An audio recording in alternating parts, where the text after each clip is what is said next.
Hello guys, and welcome back to part 2 of the Timesplitters2 discussion, where we're going to keep talking about our little dislikes and if we think the game holds up. So take it away, past selves. What about yourself?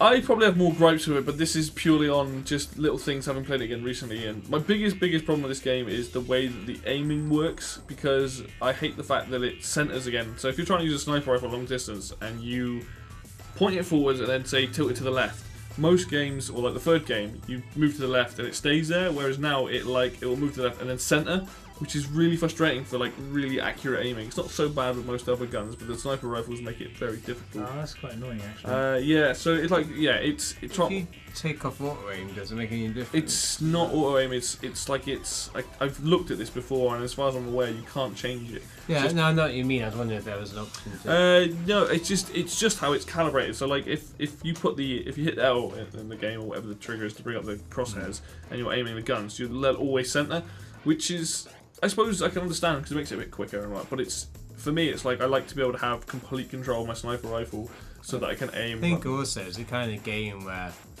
don't think I ever really used anything like that. Like long range shooting isn't really a. No, it's not It's kind of more arcadey than like. I understand what you mean though. Yeah, that is annoying, but like it's not massive because on the multiplayer you can just have auto aim on and just roughly fire in the direction. It's fine, but it's just a minor gripe that I've always had. I mean, that probably wouldn't have been such a problem if I'd played that one before the third one, but having played the third one where it doesn't do that and it's like it's exactly as I want it is kind of annoying. Other than that, my other biggest problem is just some of the single player levels are a little bit naff. Not all of them, but like the Neo Tokyo one where you're following that woman at the beginning is just boring. Like you don't do much shooting in that level at all. And like I understand they tried to go for variety, and there's a lot of that in that game. Like all the levels are different. I agree with you there. It's actually, rarely like horde modes in like the single player where like it's you against like many enemies. No. But like at least with most of the other levels, it's they're trying to do like almost like a stealth element to that level, and it doesn't really work. I think the game's better off when it's almost like guiding you through. It doesn't have to be loads of enemies, but stuff to shoot and stuff to do rather than follow this woman. And the biggest problem is the checkpoints. If you screw that up right at the end, you have to do that whole thing again, and it takes 5-6 minutes. I remember hating that level as a child. Yeah. Like, it's just too hard. I also didn't know what the hell I was doing. The problem is the following her takes up about 80% of the level. Yeah. If that was only about a third of the level, and then it was balanced with some other elements a bit better, it would be a better level. But like you said, I agree with you. Actually, it does take up most of the level, and then you've got this like kind of more random like this short bit you have to do at the end. Yeah. It kind of feels like most of the level is just following a woman without shooting anyone. Yeah. I guess I don't mind too much, but then it's like I think it's more like I'm kind of impressed with like they were trying to do a lot with the engine. Yeah. Like because the engine was clearly not designed for like a stealth mission. Like there's not designed to have this like level of like line of sight and like the field of vision for like the enemies. Yeah. But just exactly the same as what they are in the multiplayer, which is really bad. It means that you could be like miles away and still be seen. And like, I kind of give them a pass just because they were doing what they could with the engine they had. I don't hate the level, but I feel like the whole level's about this like hackers and stuff. What they could have done was do a little bit about the following and actually made the level more about sneaking around and hacking shit. And then you know, if you set the alarms off, you just have to go through it and shoot. It's not. It's just I think out of the single player, again, I think most of the levels are pretty fine. Like I like the Notre Dame one, I like the UFO one, I like the Wild West one. It's great. Yeah, it's a really good level. And the cool thing about that game is that it takes something from both GoldenEye and I think same with Perfect Dark. The harder you do it on, the more objectives you get, and the secondary objectives become things. So if you want more of a challenge, it isn't just more enemies. It's like now I've got to find this, I've got to do this stuff. Which is really cool, but I think there's a few levels in the single player that are just kind of like a bit bleh. Other than that, like I think the single player for the most part is actually really good. I think Aztec's actually a really good level. I think that's really creative and really well designed. Monkeys everywhere. Yeah, chucking melons explode. I think those are my main gripes. Is that and that I don't think there's really a huge amount because the game's just a lot of fun. So it's hard for me to sit and be like I don't know that, and it's like, well actually I mostly play it for multiplayer. The game's brutal in the challenge mode and the arcade league, so if you haven't got patience to do things that are difficult, I would just bypass those modes unless you really want to unlock the extra levels, which I kind of do, but I don't know if they're any good or not. So I can't remember, to be honest. I think I agree with you about the sniper rifle actually, where it centers again. But I think it's because we didn't really play with sniper rifles that much on multiplayer that I didn't experience it as much. So it didn't become a gripe to me because I didn't actually. It kind of works when you got like the SP90s. you just spray. Because it kind of works then because it's like you quit targets, and then you move, and you move, and you move target, move target. It kind of helps to have it centered, so it means you always know where like your sights are. Yeah. So I can understand why it works for that, but yeah. I think it literally is just Precision's a not really. Precision's not that big in the game. To No, be honest, no, it's I more mean, about spraying. It's definitely different in the third one because you get things like the sci-fi sniper rifle, which is just basically a massive laser gun, and like you can put like stuff up, and it's quite fun to just play with those on. But yeah, I mean, generally speaking, it's not a huge thing. It's just, I think it's just more annoying. If I could toggle it, then I think I'd be alright with it. But the fact that it's always on is quite frustrating. But yeah, like I think that's pretty much it. Like when it comes to my gripes with it, I think the game itself, like I said, you play the multiplayer for the most part of it, and it is fun. The game's got crazy weapons, and it is good. Like obviously it's aged a bit, but it's actually aged pretty well. Having played it again. I'm surprised how well it's holding up. To be honest, like I wasn't expecting to have as much fun as we did. Yeah.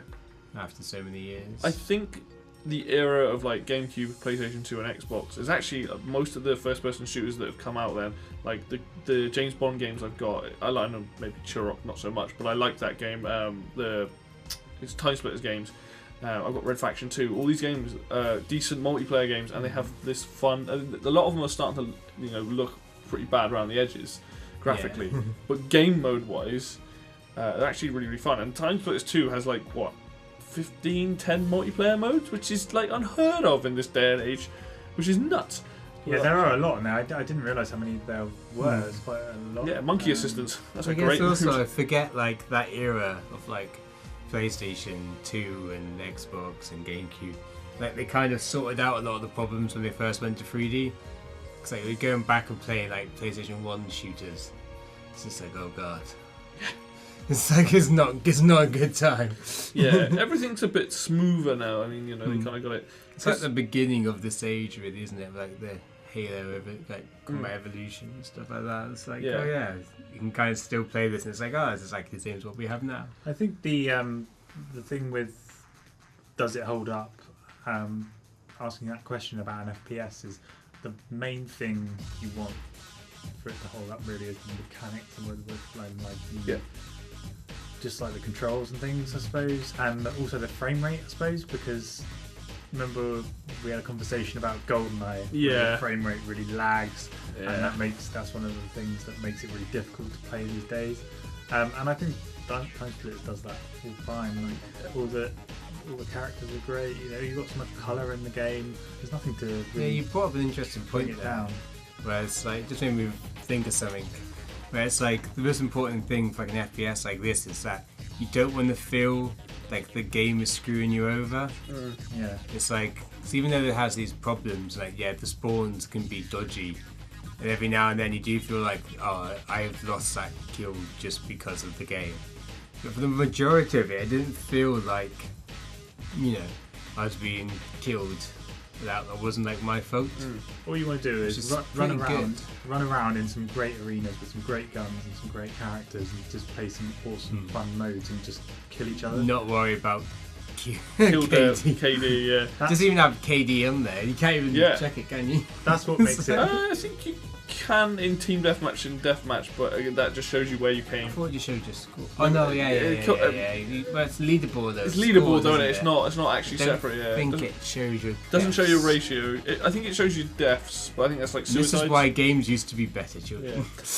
The thing you've mentioned about frame rate is actually thinking about it.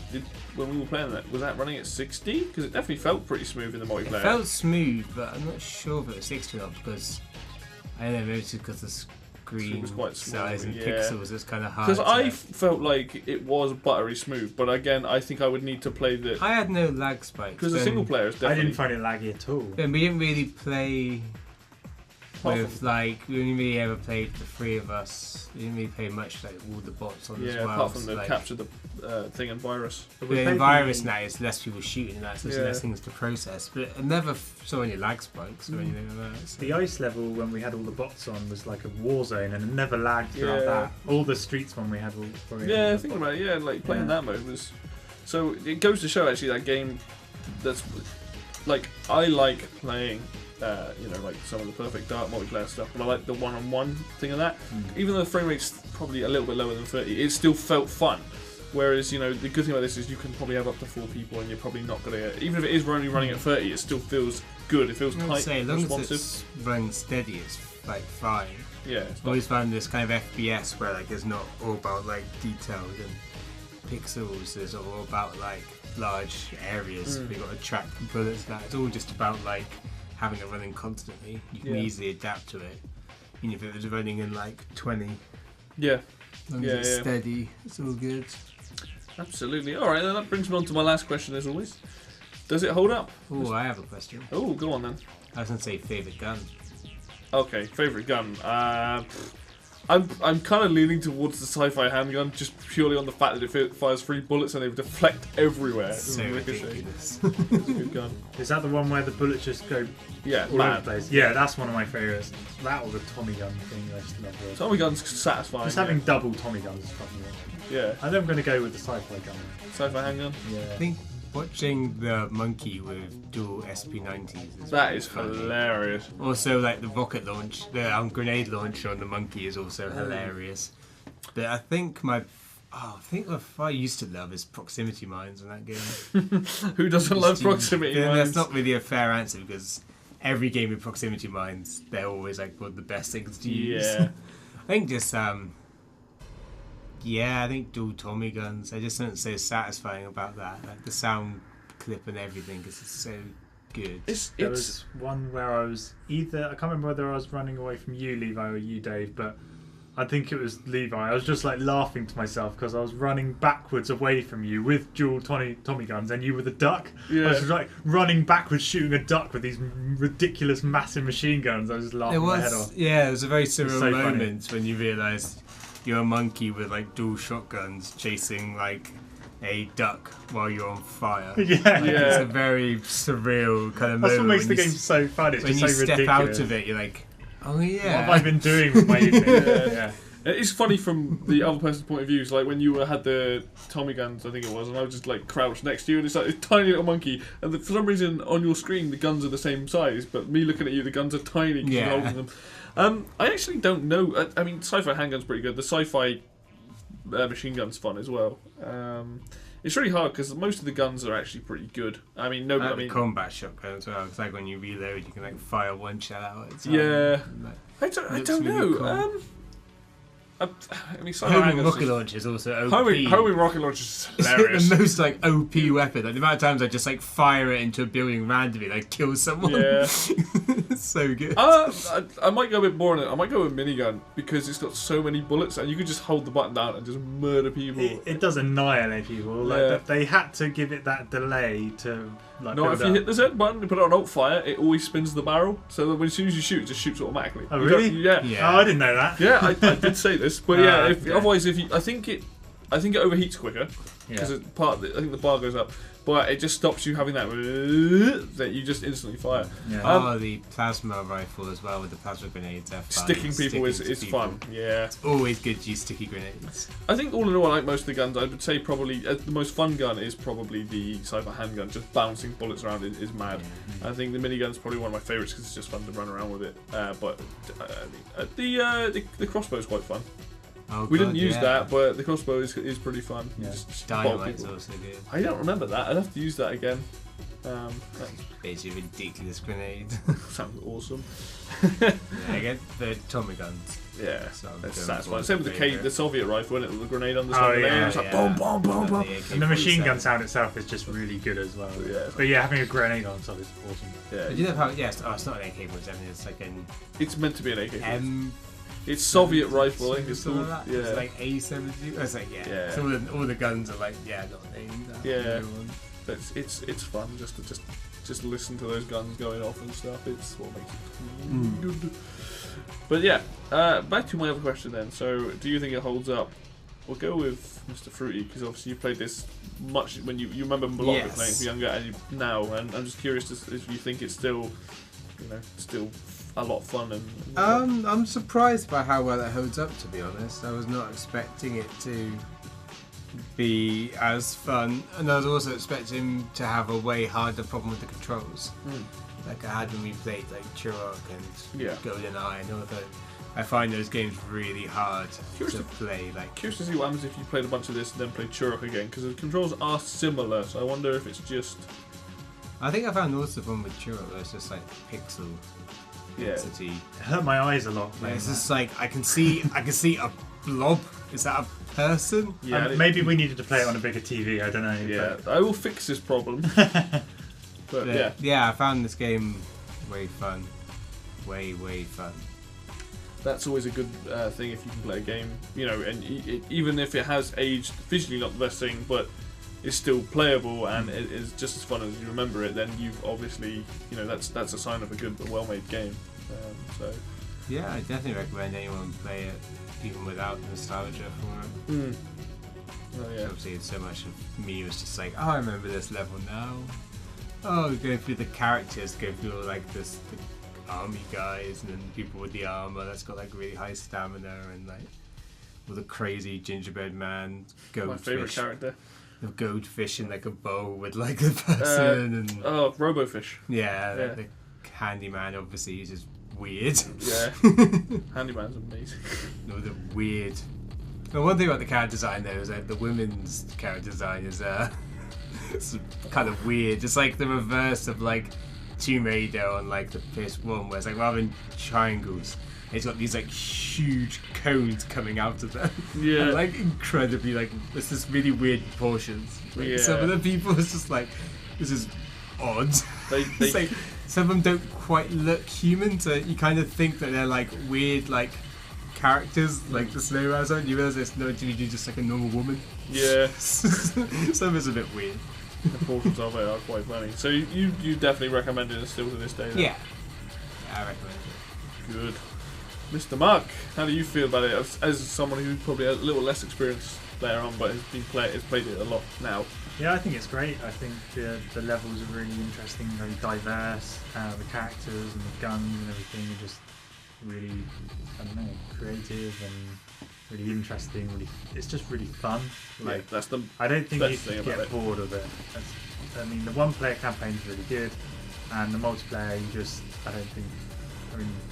I wouldn't get bored of it. There's so many different modes, so many different levels to play on all the modes on and stuff, and you've got bots, and it's very innovative for its time. But I think there's probably a lot of people out there that still love to go back and play Timesplitters2 multiplayer. If you said that to a lot of people, they'd go, "Yes, where are we doing this? When's this happening?" I think it holds a special place in a lot of people's hearts, and they probably do. There will be a lot of people that revisit this game, and I'm sure we will carry on playing it here and there. Yeah.